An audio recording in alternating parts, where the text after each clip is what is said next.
Nagbabala ang mga otoridad laban sa modus ng tinaguriang ipit taxi gang na target po ang mga pasahero ng taxi at posible po umunong kasabwat ng driver na mga ito. Noong nakarang Miyerkules, isang babaeng ninakawan ng malalaking bigla na lang daw nagbukas ng sinasakyan niyang taxi. Balitang hatid ni Isay Reyes. Pasado alas 7 ng gabi ng Miyerkules, nasa Quirino Avenue malapit sa Nagtahan Bridge sa Maynila ang sinasakyang taxi ni Zian. Pauwi na raw siya ng bahay sa Espanya. Nakahinto raw ang sinasakyang taxi dahil sa matinding traffic.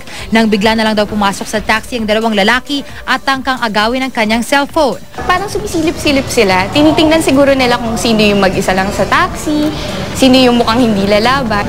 Hawak ko kasi yung phone ko sa may kaliwang kamay. Kaliwang door din yung sarado. So, papasok sila, tapos akin na yung phone mo, akin na yung phone mo. Wala raw siyang nagawa kundi ipagtanggol ang sarili. Habang nakikipagtuos daw siya sa dalawang lalaki, ang taxi driver, wala raw ginawa. Grinab ko yung payong ko, tapos pinaghahampas ko siya.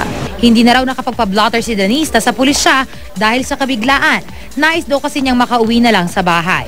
Ayon sa pulisya, ang estilo raw na ginawa ng mga suspect, modus ng ipit taxi gang na madalas nang bibiktima sa matataong lugar tulad ng Naiya Road at Port area. Nakasakay yung customer sa taxi and then biglang may papasok na tao dahil iipitin yung ating kliyente, ipit taxi yun. Ang tawag doon ay ipit taxi gang.